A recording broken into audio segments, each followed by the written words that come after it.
Brouillon d'un rêve, c'est pas une aide publique, c'est une aide entièrement privée, issue des revenus des auteurs et des autrices eux-mêmes. Donc c'est vraiment un effort collectif, solidaire des auteurs et des autrices entre eux pour soutenir la création et tout type de création. Réflecteur, le podcast sur l'écosystème des films documentaires. Épisode 20, ressources. Bonjour, moi c'est Anaïs Bajeux et je suis réalisatrice, cadreuse, monteuse. Freelance depuis 2017, je mène ma barque en me rendant à une évidence. Je manque de clés, de connaissances, d'expériences pour bien comprendre l'écosystème des films documentaires. Ces chroniques ressources sont des boîtes à outils ancrées dans la réalité professionnelle. Elles existent pour vulgariser des contenus administratifs, juridiques, institutionnels, qui peuvent pour certains, certaines, paraître rébarbatifs. J'espère du coup que cela vous plaira. Aujourd'hui, je vous propose un tour d'horizon de la SCAM, la Société civile des auteurs et des autrices multimédia, située au 5 avenue Vélasquez, dans le 8e arrondissement de Paris. C'est une OGC, une organisation de gestion collective, donc une société de perception et de répartition des droits d'auteur et d'autrices, et ça concerne les œuvres audiovisuelles du réel, les œuvres écrites, de traduction, les podcasts, la radio, le journalisme, les photographies, les écritures émergentes, les dessins et illustrations. Ouais, la liste elle est assez longue. Habitant en Haute-Savoie, j'y avais seulement mis les pieds une fois lors d'une projection il y a plus de 8 ans. J'avais été assez intimidée par cet établissement qui me semblait luxueux et par les personnes présentes lors de cette soirée. Invités par une amie, nous ne connaissions personne ou presque, et on tentait de noyer notre sentiment d'illégitimité dans le cocktail de bienvenue avec les mines de celles qui tentent de faire bonne figure. Pour éviter que mon ignorance et mes jugements hâtifs ne me mènent en bateau, j'ai souhaité comprendre ce qu'est réellement la SCAM, et j'ai donc contacté leur équipe pour lui proposer de participer à mon podcast. J'ai donc eu le plaisir d'y passer une journée entière en compagnie de Guillaume Toulon, le responsable juridique audiovisuel et nouveaux médias, et de Lise Roure, la responsable de l'aide à la création et des bourses Brouillon d'un rêve. Ces rencontres feront l'objet de plusieurs épisodes que vous aurez l'occasion d'écouter au fur et à mesure. On y parlera de la protection des œuvres, des droits moraux et patrimoniaux, du statut d'auteur et du droit d'auteur, de la copie privée, des bourses et des aides à la création. L'épisode qui nous concerne aujourd'hui vous propose un entretien avec Lise Roure, que j'ai enregistré en novembre 2021. Avec elle, nous parlerons des bourses de la SCAM, et cette discussion fera l'objet de 2 épisodes. Si vous avez peur que tout aille trop vite, ou que vous aimez simplement prendre des notes, pas de panique. Je vous fais un résumé en plusieurs points à la fin de l'épisode, alors détendez-vous, Lise nous emmène à la SCAM. Est-ce que tu peux m'en dire un peu plus sur les bourses qui existent à la SCAM ? Depuis quand elles existent ? À qui elles sont destinées ? Les bourses Brouillon d'un rêve, elles ont été créées par les autrices et les auteurs de la SCAM, bien sûr, mais aidées par une loi qui a mis en place un revenu sur les ventes de supports vierges qui permettent la circulation des œuvres. Donc, quand on achète un DVD, un disque dur, une clé USB ou un téléphone, il y a un montant, un pourcentage de ces revenus qui sont reversés à chaque société d'auteurs, à chaque organisme de gestion collective, parce qu'on estime qu'évidemment, des supports qui font circuler les œuvres, les auteurs et les autrices de ces œuvres, il est légitime qu'ils perçoivent des revenus de ces supports, de la vente de ces supports. Donc ça a été l'existence, la création de la loi de la copie privée, donc, puisque ce revenu il s'appelle la copie privée, et donc chaque société d'auteurs perçoit ces revenus, en distribue une grande partie aux auteurs et aux autrices, mais la loi demande à chaque société d'auteurs d'en utiliser 25% dans l'aide à la création. Donc dans l'aide à la création et l'action culturelle. Donc c'est évidemment la volonté des auteurs de créer des bourses parce que ils se rendaient compte que des projets qui ne recevaient pas le soutien du CNC étaient quand même vachement intéressants et qu'il fallait faire quelque chose pour éviter que ces auteurs et ces autrices ne soient pas soutenus dès le début par une aide à l'écriture. Donc il y a eu cette volonté-là qui a rencontré, qui a été permise grâce à la copie privée, puisque donc ces 25% que perçoivent chaque organisme de gestion collective, c'est ça qui finance entièrement les bourses Brouillon d'un rêve. Brouillon d'un rêve, c'est pas une aide publique, c'est une aide entièrement privée, issue des revenus des auteurs et des autrices eux-mêmes. Donc c'est vraiment un effort collectif, solidaire des auteurs et des autrices entre eux pour soutenir la création et tout type de création.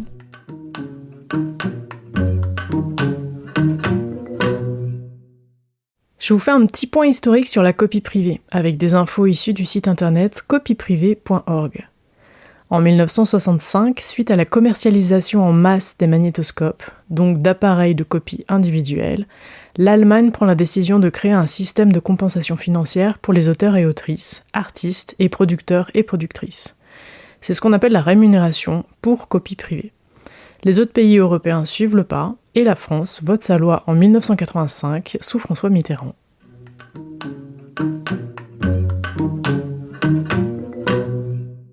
Ça signifie que, quand on parle de copie privée, c'est toutes les personnes sur le territoire français, donc françaises ou étrangères, la nationalité importe peu, du moment qui consomment un produit destiné à enregistrer des données. Des œuvres. Des œuvres. J'achète un support, un disque dur, un DVD pour enregistrer des films, ou même les cassettes VHS pour enregistrer des films, ou les téléphones sur lesquels tu vas faire du streaming, ou regarder tes séries, ou des films documentaires. Un ordinateur, bien sûr. Tout ce qui permet de collecter des œuvres pour les partager, les visionner, les écouter. Ce qui signifie que mon voisin, ma voisine, qui font un métier qui n'a aucun rapport avec l'audiovisuel ou la création artistique de manière générale, en achetant un produit tel que celui-ci, participent à la création française d'œuvres sur le territoire. Et ça, c'est très important de s'en rendre compte, effectivement, parce que cette loi, elle peut être remise en question régulièrement. Pas plus tard qu'en juin, il y a eu une discussion à l'Assemblée nationale. Il y a vraiment des enjeux politiques assez forts, des batailles politiques assez fortes autour de ce revenu, que certains appellent une taxe, justement. En général, quand ce sont des personnes qui ne défendent pas la copie privée, ils appellent ce revenu une taxe, en faisant circuler des idées très très fausses, comme quoi ça alimente le portefeuille d'auteurs ou d'autrices, d'artistes qui ont déjà pignon sur rue, etc. Alors que c'est pas du tout le cas. Enfin, moi, je peux en témoigner. Mon travail à Brouillon-en-Arève, c'est donner des bourses d'aide à la création à des auteurs qui n'ont pas du tout pignon sur rue, des auteurs qui débutent, des auteurs qui prennent des risques et qui, même en ayant eu des prix, des reconnaissances très importantes dans leur parcours professionnel, même à 40 ans, 45 ans et plus, ont encore besoin d'aide financière pour écrire leurs projets, pour poursuivre leur carrière professionnelle, quoi. C'est parce que souvent j'ai entendu citer Jean-Jacques Goldman ou je sais pas quoi. Les 25% en plus de la copie privée qui sont dédiés à l'action culturelle, c'est chaque organisme de gestion a bien sûr sa propre politique d'attribution de bourses. Nous, on attribue des bourses selon certains critères à la SCAM, la SACD en a d'autres certainement, la SACEM également, la SAIF, enfin toutes les sociétés d'auteurs. Dans leurs aides à la création, forcément des politiques éditoriales et culturelles différentes, c'est normal.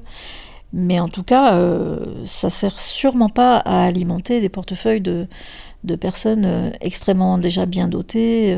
Au contraire, ça permet de faire vivre des festivals aussi, parce que c'est l'action culturelle aussi, c'est tout le budget de l'action culturelle en fait. Donc la copie privée, ça finance les festivals par exemple, et beaucoup de festivals dont on sait qu'ils fonctionnent beaucoup sur le bénévolat, des festivals qui existent beaucoup grâce au bénévolat. Donc voilà, c'est pas du tout une aide aux riches, la copie privée, vraiment pas du tout. Tu dis effectivement qu'il y a 25% qui sont destinés à être reversés en titre de bourse pour continuer à encourager les auteurs et autrices à faire des créations. Les 75%, du coup, à quoi servent-ils ? Ils sont reversés aux auteurs, c'est un revenu qui va aux auteurs et aux autrices. Alors je pourrais pas te donner le calcul savant sur comment c'est fait, etc., parce que c'est pas mon domaine, j'en sais rien. Il y a un site d'ailleurs de la copie privée, c'est intéressant parce que c'est un site quand même qui est très transparent, sur lequel on peut avoir accès à toutes les structures et les bourses qui sont versées. Donc chaque organisme de gestion, chaque année, doit fournir la liste avec les noms, les montants, des structures aidées, des personnes aidées. Donc ça, c'est quand même assez intéressant d'aller y jeter un œil pour voir le type d'aides qui sont versées. Et puis pour comprendre exactement si les 75% de revenus qui sont destinés aux autrices et aux auteurs, par quel calcul ils sont reversés. Ça, moi, c'est pas mon domaine, je pourrais pas te répondre là-dessus. Tu viens de l'évoquer. Est-ce que le mot taxe est un peu à bannir ? Oui, mais oui, parce que c'est un revenu. C'est un revenu qui doit aller aux auteurs. Si tu veux. C'est un droit d'auteur en fait, comme un droit d'auteur après une diffusion d'un film à la télévision.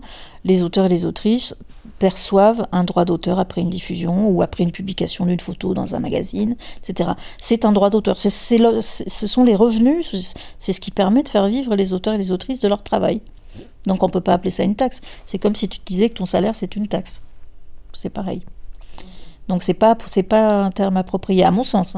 J'entends. Ça signifie que du coup, l'État récolte, en tout cas, cet argent qui va être réparti. C'est pas l'État, c'est l'organisme copie privée. C'est une structure juridique, copie privée. Qui est publique, du coup ? Oui, je pense, oui. Oui, puisque c'est sous le régime d'une loi, je pense que forcément c'est public, oui.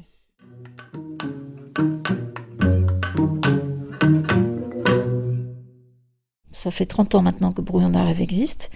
Il y a eu d'abord la bourse Brouillon d'un rêve documentaire, parce que la SCAM a été créée par des réalisatrices et des réalisateurs documentaires, donc c'est comme ça que ça a commencé. Et puis après, les autres répertoires du réel sont arrivés petit à petit, la création sonore, la littérature, le journalisme, les photographes, etc.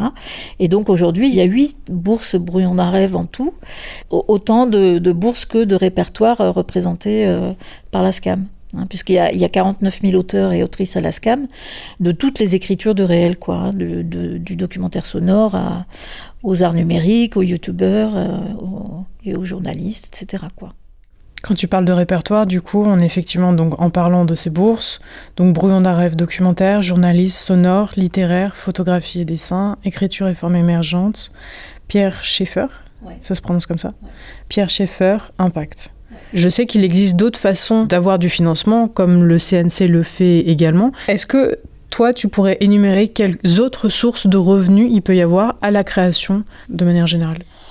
Il y en a plein. C'est vrai qu'on est dans un pays où on est relativement privilégié, parce qu'il y a un certain nombre d'aides qui existent pour l'aide à la création. Alors l'aide à l'écriture, moi je suis du côté de l'aide à l'écriture pour les auteurs et les autrices, et non pas pour les structures, parce que là du coup on passe sur l'aide à la production. Nous à la SCAM, comme tous les OGC, ce sont des aides qui sont exclusivement dédiées aux réalisatrices, réalisateurs, ou autrices, auteurs des autres disciplines. Donc en dehors de la bourse Brouillon d'un rêve, évidemment, il y a des tas d'autres bourses d'aide à l'écriture qui existent. Il y a celle du CNC, et même au sein du CNC même, il y a plusieurs dispositifs qui existent. Il y a l'aide à l'écriture, l'aide au développement, il y en a un certain nombre. Il y a même l'aide au court-métrage. Il y a aussi de très nombreuses collectivités, régions qui ont mis en place des aides à l'écriture, des aides à la création. Après, il y a quelques fonds privés, le fonds Lagardère. Il y a un assez grand nombre d'aides existantes. Je conseille toujours, il y a une bible pour ça, qui est le guide de la création de Vidéadoc, qui est absolument essentiel, qui coûte une vingtaine d'euros, mais qui est vraiment une ressource précieuse, qui mentionne absolument toutes les aides existantes à la création pour le documentaire et les écritures du web aussi, donc le web documentaire, la web série et un peu les arts numériques. Et donc ça recense absolument toutes les aides existantes, avec les contacts, avec la politique éditoriale de chacun. Ça vaut vraiment le coup de se l'acheter ou de se le partager à plusieurs. Il est disponible aussi à la Maison des autrices et des auteurs de la SCAM. Si vous pouvez, tu peux venir le consulter librement. Et sur le site aussi de Vidéadoc, qui est une association créée par un documentariste qui s'appelle Frédéric Goldbraun. Il y a beaucoup des infos qu'on trouve dans le guide en fait. Donc ça c'est vraiment une mine pour ça. Et quand on démarre, quand on est jeune auteur ou jeune autrice, il y a une chose qu'il faut faire, c'est quand même éplucher ce guide à la création, parce que c'est très important de s'y retrouver, de savoir comment ça fonctionne, qu'est-ce que ça veut dire une aide à l'écriture en France, à quel stade il faut les demander. Pour moi c'est une source précieuse.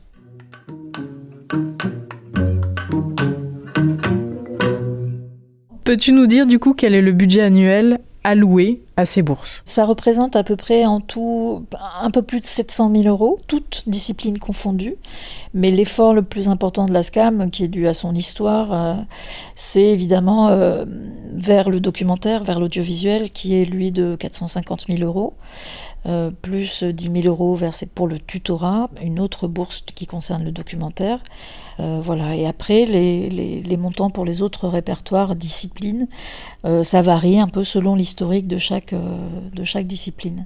Tu as parlé de tutorat, est-ce que tu peux nous en dire un peu plus à ce propos ? Le tutorat, ça c'est une action qu'on mène depuis moins longtemps, ça fait 3-4 ans maintenant que ça existe. Autant on peut demander une bourse d'aide à l'écriture à Brouillon d'un rêve documentaire, mais par contre on ne peut pas demander une bourse de tutorat. En fait, le tutorat c'est un outil qu'on a créé au sein des 150 projets qui nous arrivent tous les 2 mois, donc on a 900 projets par an. Chaque jury a la possibilité d'attribuer un tutorat à chaque plénière. Donc il y a 6 plénières par an.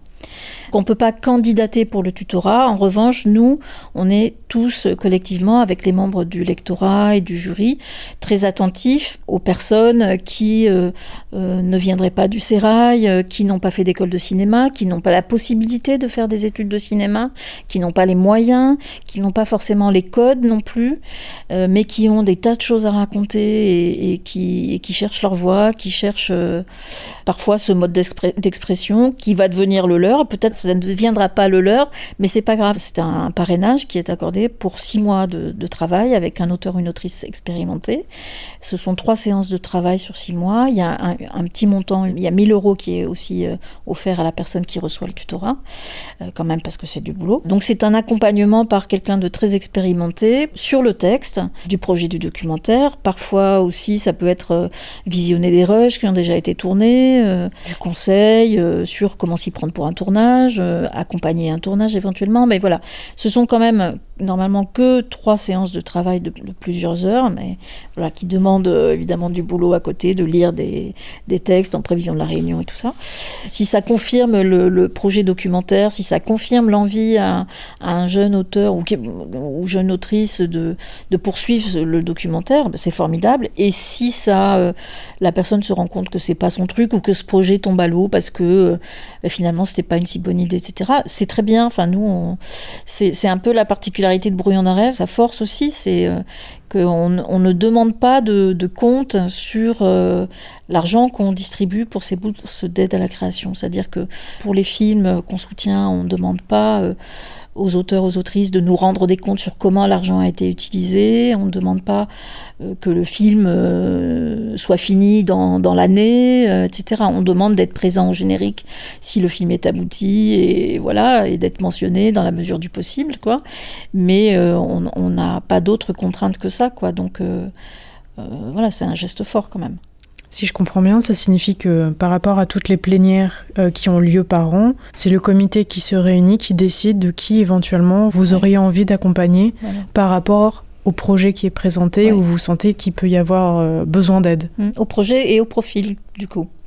Parce que des auteurs, des autrices qui arrivent avec besoin d'aide ou d'accompagnement ou d'expertise à l'écriture, il y en a plein, même parfois des auteurs très confirmés qui auraient besoin d'aide d'un script doctor, comme on dit, pour travailler sur un projet.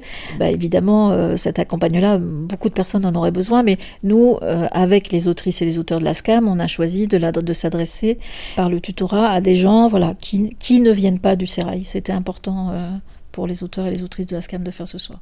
Quand tu dis qu'ils ne viennent pas du sérail, c'est une expression ou ça veut vraiment... Le sérail, c'est vraiment quelque chose? Parce que si c'est une expression, je la connais pas. C'est une expression. C'est vrai? Ouais. Ok. Ouais. C'est ce que je me suis dit. Alors, bon, tu passes pour une ignorante, mais tu poses la question. En gros, c'est des gens qui viennent pas, tu vois, du milieu du cinéma, qui n'ont pas un héritage, des facilités par réseau, par leur famille, etc., quoi, ou des connaissances.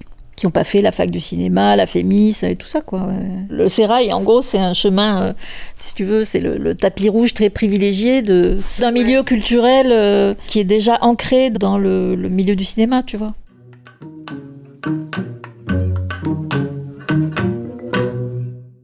Pour Brouillon d'un rêve documentaire, à qui ça s'adresse? Qui peut candidater? Dans quelles conditions? Quelles sont vos exigences? La bourse Brouillon d'un rêve documentaire, elle est particulièrement ouverte dans ses critères de participation, c'est-à-dire qu'il n'y a absolument pas de critères d'âge, d'expérience, encore moins de nationalité, ni de résidence.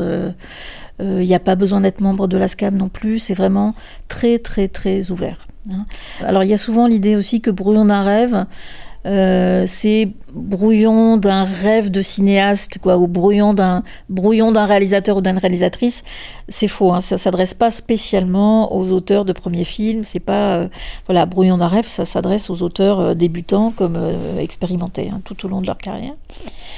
Et donc bien que ces critères de participation soient très très ouverts, malgré tout, il y a une exigence artistique qui est très forte. Donc sur les 900 projets qu'on reçoit, il faut savoir qu'on en soutient à peu près entre 90 et 100 chaque année.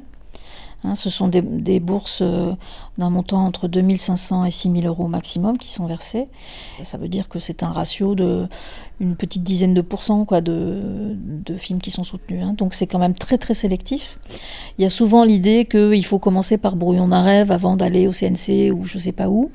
J'avoue que je ne sais pas bien pourquoi, parce que peut-être parce qu'on est une équipe très très sympa, mais voilà, ça reste un dispositif très exigeant sur le plan artistique, donc il faut quand même être bien préparé, quoi.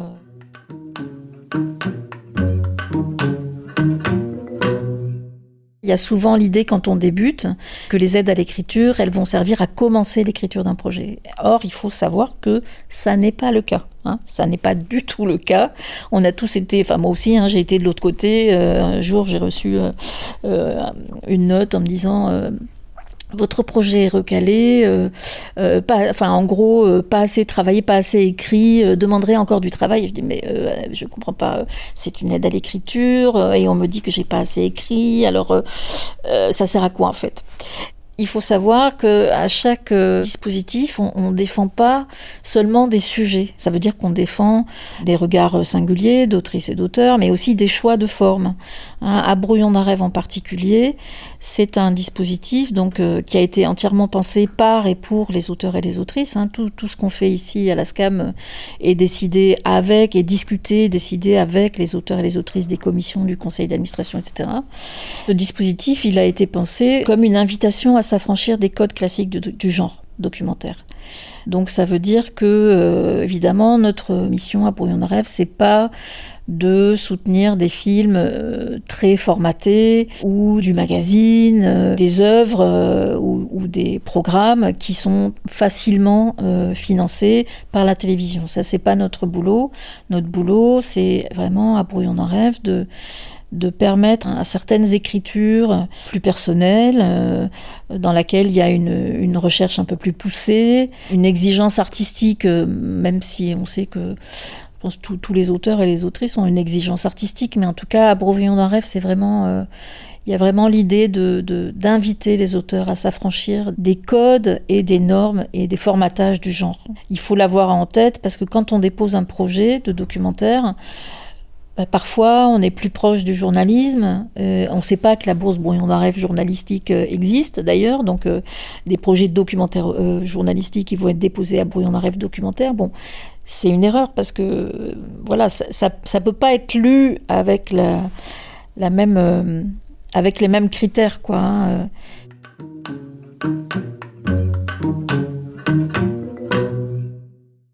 Autre particularité de Brouillon d'un rêve aussi, c'est que tous les projets sont lus par des réalisatrices et des réalisateurs ou des autrices et des auteurs de chaque discipline. Donc pour la bourse journalistique, par exemple, vous êtes lu uniquement par des journalistes de la télévision, de la radio, de la presse écrite, donc la bourse pour le journalisme. J'en parle volontairement, même si c'est que l'audiovisuel qui t'intéresse, parce que souvent, il y a des projets qui sont un peu à cheval entre le journalisme et le documentaire d'auteur avec 12 millions de guillemets, et par méconnaissance des dispositifs, il y a des projets qui sont plus journalistiques qui nous sont proposés à la bourse documentaire, alors que voilà, c'est pas le bon endroit. Alors souvent on me dit mais oui, mais en documentaire il y a 6 sessions par an, alors qu'en journalisme il y en a qu'une. Alors je me suis dit que c'était mieux, j'aurais une réponse plus vite, mais non, parce que les documentaristes qui lisent les projets avec nous à Brouillon d'un rêve documentaire, ils sont dans un autre engagement, dans la défense d'écriture singulière, d'une expression très personnelle. C'est-à-dire que l'idée c'est que chaque auteur cherche sa propre expression, cherche s'empare à sa façon du geste documentaire, et donc ça donne des choix artistiques différents, ça donne des façons de travailler différentes, des temps aussi de réalisation très différents, des temps de fabrication très différents. Voilà, à Brouillon d'un rêve documentaire, c'est vrai que chaque film est un prototype, quoi, un peu, c'est un peu exagéré de dire ça, mais en fait, il y a quelque chose de ça, il y a quand même quelque chose de l'idée que chaque film est différent, chaque façon de travailler est différente. Et c'est ça qui nous intéresse, quoi. Quelle différence vous faites, du coup, entre les bourses documentaires et les bourses journalistes ? Est-ce que le documentaire signifie forcément de l'audiovisuel ? Parce qu'on peut faire un documentaire sonore, finalement. Et est-ce que journaliste, ça peut être aussi de la presse écrite, ça peut être de l'audiovisuel ? Quelle est la distinction ? La bourse Brouillon d'un rêve documentaire, c'est vraiment que le documentaire audiovisuel. Audiovisuel ou filmique, comme on le disait il y a quelques années, c'est-à-dire le documentaire destiné à une diffusion à la télé ou au cinéma ou sur une plateforme. La bourse pour le journalisme, ce sont toutes les expressions du journalisme. Donc de la presse écrite au reportage sonore, à l'investigation, au grand reportage, audiovisuel, sonore, photographique aussi, vraiment tous les genres du journalisme. En revanche, pour le documentaire sonore, il y a une autre bourse qui s'appelle Brouillon d'un rêve sonore, qui s'adresse là à la création sonore pour la radio ou pour des plateformes, pour des podcasts bien sûr, mais avec là aussi pour la bourse sonore une volonté de la part de la commission sonore de l'ASCAM de faire de cette bourse un lieu d'attention vers la création sonore, davantage que l'entretien ou des podcasts qui reposeraient principalement sur du direct ou sur de l'entretien, quoi. Eux, ce qu'ils souhaitent encourager, c'est que ce sont encore une fois des formes de création assez élaborées, assez recherchées. Voilà, même si ils s'intéressent à toutes les nouvelles écritures, que ce soit les podcasts ou création de court ou long format, mais c'est un peu leur politique, quoi. Sur Brouillon d'un rêve sonore, il y a combien de plénières par an ? Brouillon d'un rêve sonore, il n'y en a qu'une. Pour la bourse documentaire, il y a 6 plénières. C'est la seule bourse pour laquelle il y a 6 inscriptions par an. Les autres bourses, toutes les autres bourses, il n'y a qu'une seule inscription par an. Combien de dossiers tu reçois par plénière ? Alors, en documentaire, le nombre de dossiers est limité à 150 par inscription. Ce sont des périodes d'inscription, alors je dis aujourd'hui de 10 jours, parce que dans un an, on va les réduire en fait, à 5 jours, parce qu'en fait, on a aujourd'hui des périodes d'inscription de 10 jours qui sont remplies en fait. Les 150 inscriptions sont faites parfois en 10 heures, comme ça l'a été au premier confinement. En mai, on s'est retrouvé au bout de 10 heures avec 150 inscrits. Sinon, en période habituelle, ça peut fermer au bout de 4 jours ou au bout de 6-7 jours. Ça dépend vraiment des périodes. C'est très, très aléatoire. C'est assez incontrôlable. Mais il est prudent en tout cas de s'inscrire dans les premiers jours si on ne veut pas prendre de risques évidemment et si on a vraiment besoin que le projet soit lu à cette période-là et pas à une autre, quoi. Mais par contre il faut être vraiment sûr que c'est la bonne période. Ça c'est vraiment la question à se poser par rapport à l'avancement du projet. Chaque projet peut être présenté 2 fois en tout.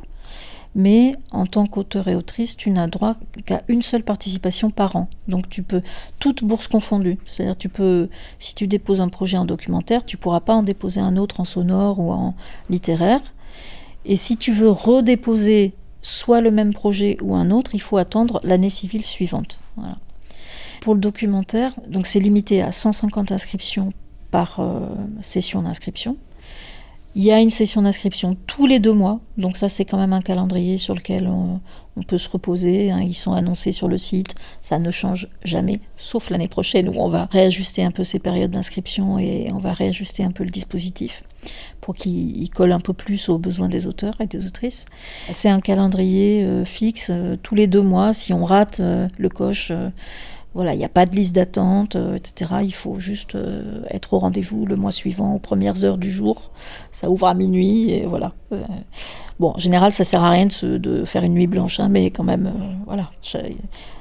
Chacun fait avec sa dose de risque, joue avec le feu comme il peut. Brouillon d'un rêve documentaire, ça sert à quoi et à quel stade du projet de film ? Alors, Brouillon d'un rêve documentaire, donc c'est une aide à l'écriture qui intervient lorsque l'auteur ou l'autrice est seul à l'étape de la conception, mais pas forcément. Parfois, on reçoit aussi pas mal de projets où il y a une société de production. C'est tout à fait possible, éligible en tout cas. C'est pas du tout un obstacle. Et ça n'est pas un critère de choix, que le projet soit accompagné ou non d'une société de production. On ne va pas se dire « Oh, il n'y a pas de société de prod, l'auteur n'a pas su faire les démarches, ou n'est pas doué, ou je ne sais pas quoi, ou c'est que personne n'en veut. » Et on ne va pas se dire non plus « Ah bah tiens, ce projet il est accompagné d'une société de prod, bah super, c'est bon signe » ou quoi que ce soit. Ce n'est pas un critère du tout.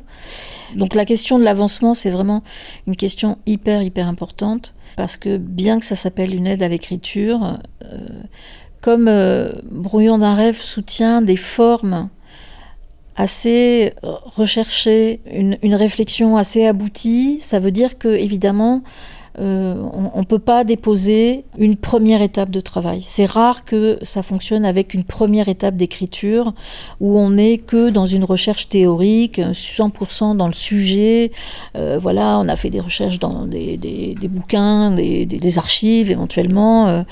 Cette étape-là, qui est vraiment 100% théorique et qui est que dans le sujet, ça suffira pas pour que nous, on puisse se faire une idée de l'ensemble de la démarche, en fait. Donc, il faut avoir dépassé un peu le stade du fantasme du projet, avoir quand même testé des choses, être allé un peu sur les lieux, parfois, pour se rendre compte des situations qui peuvent être intéressantes de filmer, ou pour se rendre compte de tel personnage, comment il réagit dans tel lieu ou dans telle circonstance.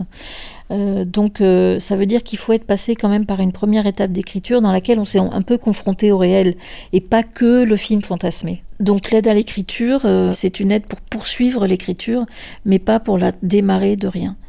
Alors la bourse, elle va évoluer, je te donne l'info. Tu as la primeur de l'info.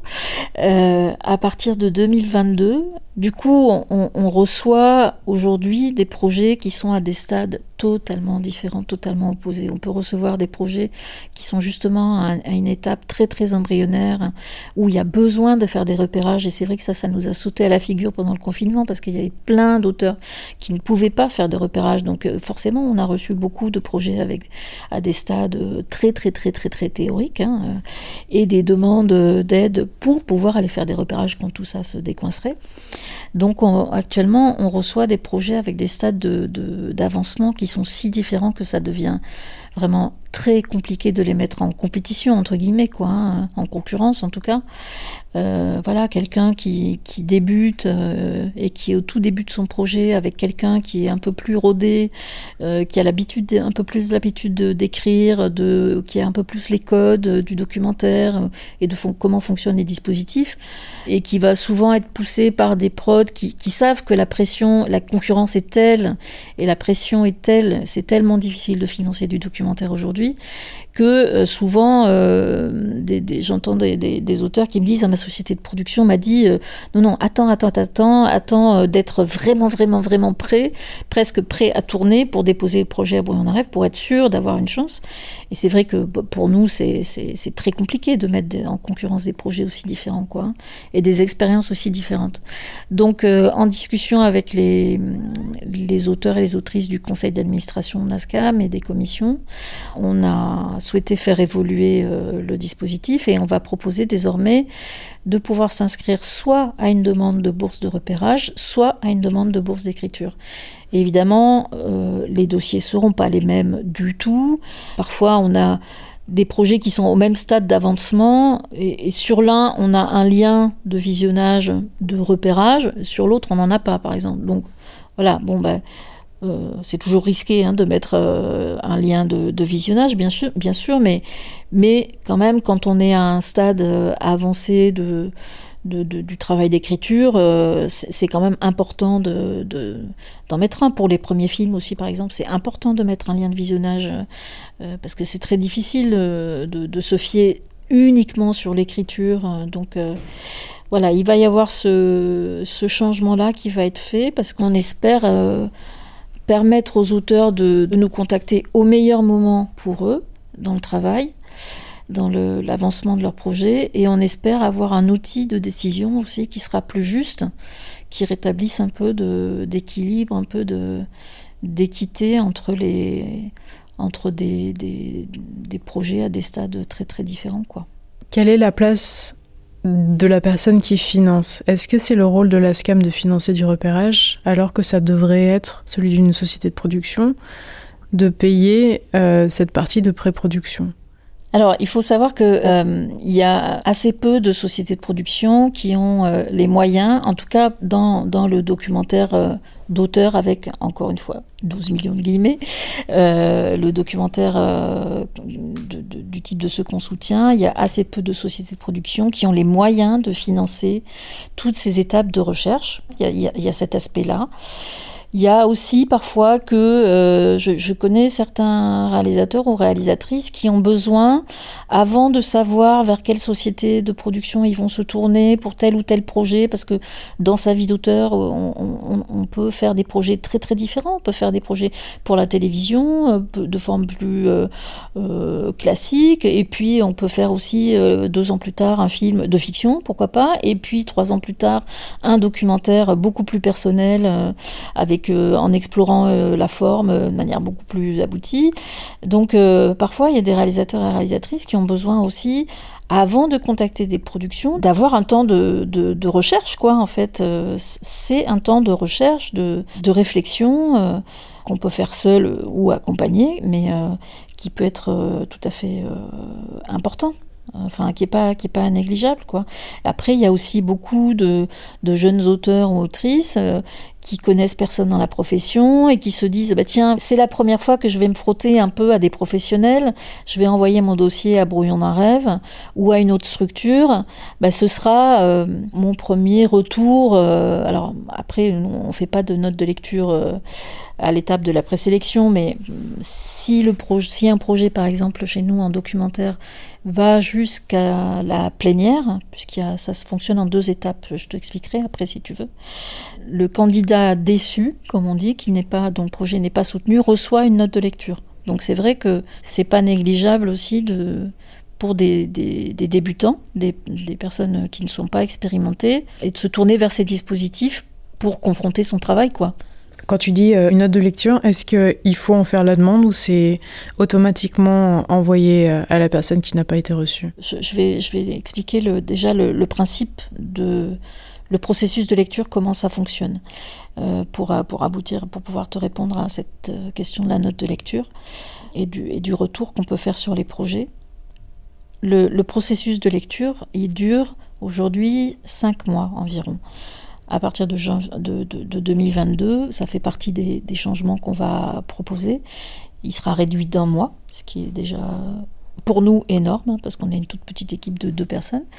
Mais voilà, le processus de lecture, ça dure 5 mois, donc c'est très long, hein. On sait que c'est très long, on sait que c'est trop long, mais voilà, on fait avec certains moyens. Donc aujourd'hui, ça dure 5 mois, et ces 5 mois, ça se divise en 3 temps. Il y a un premier temps, donc il y a la période d'inscription, les jours d'ouverture des inscriptions. Après cette période d'inscription, à l'issue de l'inscription, automatiquement dans les 5 minutes, on reçoit un petit accusé de réception qui permet de relire son dossier, d'être sûr qu'on a envoyé le bon, etc., et de savoir dans combien de temps on va avoir la réponse finale. Donc nous, on a besoin de 2 mois pour vérifier l'éligibilité, que tous les dossiers sont complets, etc. Alors évidemment, 2 mois pour vérifier 150 dossiers, évidemment qu'on ne passe pas à plein temps 2 mois. Il y a 8 disciplines, on a des tas de réunions partout, etc. On est toujours en concertation avec les auteurs tout le temps. Donc voilà, on a besoin de ce temps pour faire fonctionner l'ensemble du dispositif. Donc c'est pour ça que ça prend du temps. Donc pendant 2 mois, on vérifie que les dossiers sont complets et éligibles. Au bout de 2 mois, vous recevez un petit mot de notre part qui dit « Bravo, vous êtes éligible, la lecture commence, bonne chance », ou bien non, c'est de la fiction, ça arrive parfois, ou bien c'est du journalisme, vous êtes trompé de répertoire, etc. Et là, on confie la lecture pour l'étape de présélection, on confie la lecture à un groupe de réalisatrices et réalisateurs qu'on appelle le lectorat. Donc ce sont des réalisatrices et des réalisateurs qui ont été choisis avec le conseil d'administration, la commission audiovisuelle, etc. Et chaque projet est lu par un binôme de 2 réalisateurs-réalisatrices. C'est-à-dire que jamais un projet n'est confié au regard d'une seule personne. Le choix de présélectionner, de faire monter un projet en plénière n'est jamais laissé à une seule personne. Il y a toujours 2 regards posés sur un projet. C'est très important, évidemment. Je ne demande pas pour autant à ces binômes de lecture qu'il y ait un consensus sur les projets. S'il y en a un qui préfère plus le projet que l'autre, il le fait monter, bien sûr. Mais en revanche, quand il y a un désaccord, il y a toujours discussion, argumentation, peser le pour et le contre. Et donc, c'est très important qu'il y ait ces 2 regards-là. Donc, il y a une étape de présélection qui dure 1 mois, où les projets sont lus par 2 personnes. Chaque projet est lu par 2 personnes. On passe donc de 150 inscrits à combien ? Donc il y a 150 inscrits. L'étape de présélection, elle permet de présélectionner environ une 30aine de projets. Donc ça veut dire qu'il y a déjà une grosse centaine de projets qui sont éliminés. C'est énorme, énorme.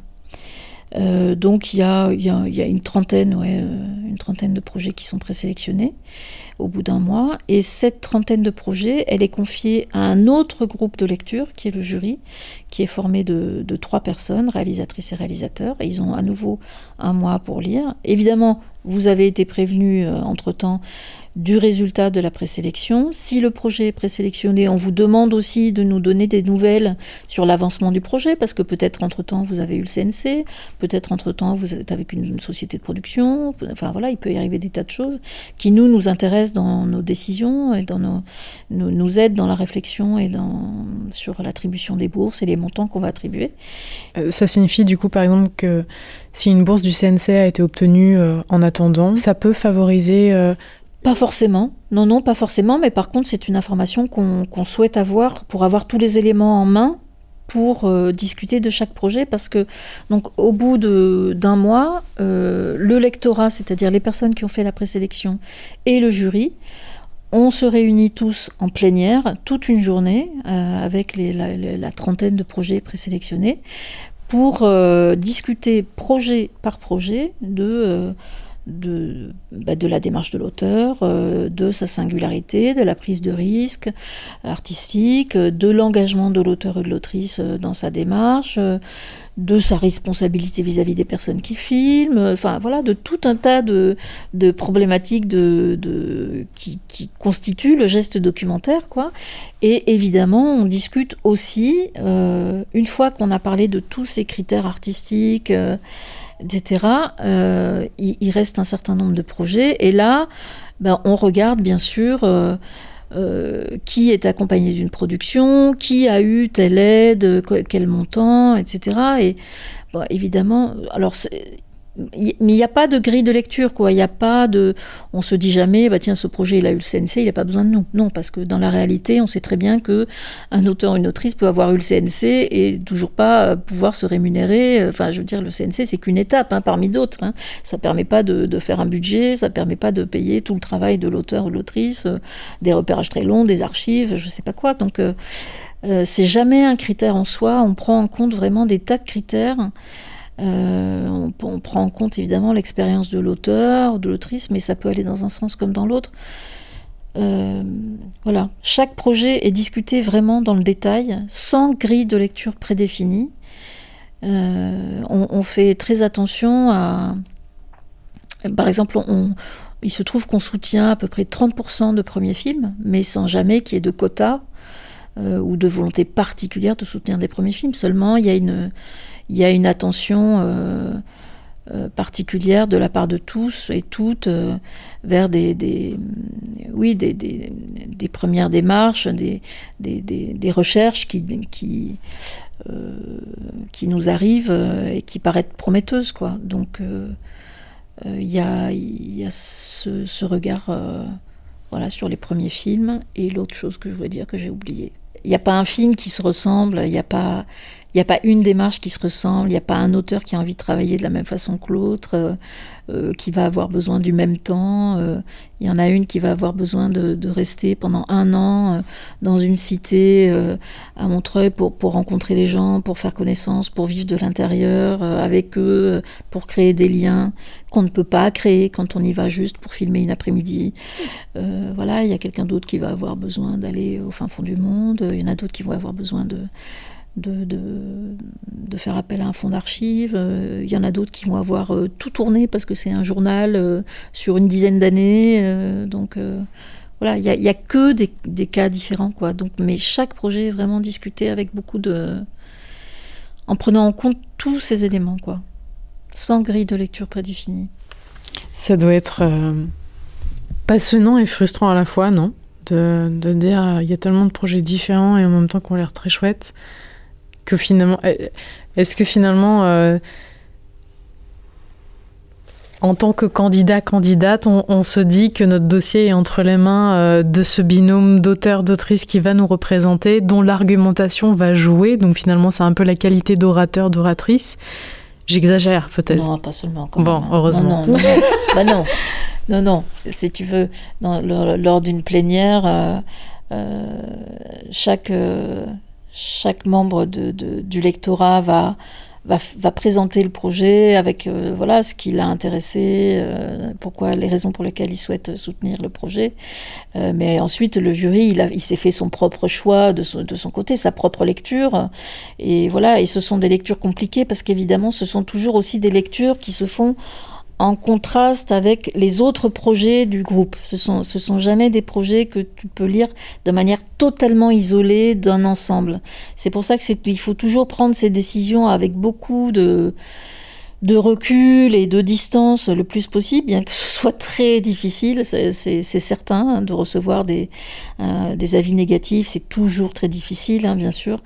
Mais voilà, il faut se rendre compte que c'est le reflet de subjectivité, c'est le reflet de confrontation de projets à un moment donné, quoi, par le hasard des inscriptions, à des états d'avancement très très différents, avec des démarches totalement opposées. C'est un jeu, entre guillemets, de confrontation avec lequel il faut vraiment prendre beaucoup de distance parce que ça peut faire très mal, ça peut être très inhibant, ça peut vraiment couper les pattes d'avoir des refus. Mais voilà, il faut pas se décourager, il faut continuer à explorer sa propre voie et toujours explorer sa propre voie, toujours et recommencer et revenir. Voilà, il y a des auteurs qui l'ont eu au bout de X fois. Il y a des projets qui l'ont, qui ont été soutenus au bout de la 2e fois aussi. Donc voilà, c'est important de garder de la distance par rapport à son propre travail quant à ces décisions, quoi. Et donc lorsque on est arrivé à cette journée de plénière, qu'on a décidé, évidemment, en fonction d'un certain budget, le nombre de projets qu'on peut soutenir et le montant des dotations qu'on va pouvoir offrir aux uns, aux autres. Évidemment, on sait qu'on fait beaucoup de déçus, et on demande, lorsqu'on envoie les avis négatifs, enfin le message qui annonce les résultats négatifs aux candidats et aux candidates, on propose une note de lecture, mais voilà, on l'impose pas parce que l'expérience nous a prouvé que parfois il y a des auteurs qui souhaitent pas avoir de retour et c'est tout à fait légitime. C'est toujours violent d'avoir un retour, quel que soit le soin qu'on ait mis à l'écrire, et je peux vous dire que du soin à l'écrire, vraiment, on en met, on ferait vraiment très très attention à ces notes de lecture, mais parfois elles sont toujours très très délicates à recevoir. Donc voilà, en tout cas, quand on est allé jusqu'en plénière, on a la possibilité d'avoir une note de lecture si on le souhaite. Ça, c'était pour répondre à ta question d'il y a un quart d'heure. La chronique se termine, je vous propose donc un bref résumé de cet épisode si vous souhaitez prendre des notes. La loi sur copie privée est la liberté de reproduire des œuvres, musique, films, livres, photos, etc., pour son usage personnel, dès lors qu'elles sont acquises légalement. Avant, on enregistrait le film du soir sur une VHS pour pouvoir le revoir plus tard. Aujourd'hui, on copie des musiques sur notre disque dur ou alors on met un film sur une clé USB. Donc, quand on achète un support de stockage comme un téléphone, un disque dur, un ordinateur, il y a une part du prix d'achat qui est reversée aux auteurs et autrices. Ça représente par exemple 1,43% du prix de vente d'un iPhone 11 de 256 Go. Cette rémunération est une compensation du préjudice subi par les auteurs et autrices, les maisons d'édition et les sociétés de production, car c'est un manque à gagner dû à la copie massive et gratuite des œuvres. Cette somme d'argent est collectée par un organisme appelé Copie France. Il a pour mission de répartir cet argent aux différentes sociétés de gestion collective, telles que la SCAM. Chacune d'entre elles auront l'obligation d'allouer 25% de cette somme à l'action culturelle, c'est-à-dire les aides à la création, les aides à la diffusion et au spectacle vivant, la formation et à l'éducation artistique et culturelle. Et en fait, les 75% restants sont versés directement aux auteurs et aux autrices comme une rémunération. Les sociétés de gestion collective ont l'obligation de publier les projets culturels qui ont été aidés par la rémunération en copie privée. Je vous mettrai le lien en description si vous souhaitez jeter un œil. Concernant les aides à la création de la SCAM, il y a des bourses appelées Brouillon d'un rêve qui existent pour chaque discipline représentée. Brouillon d'un rêve documentaire est pour les projets audiovisuels seulement.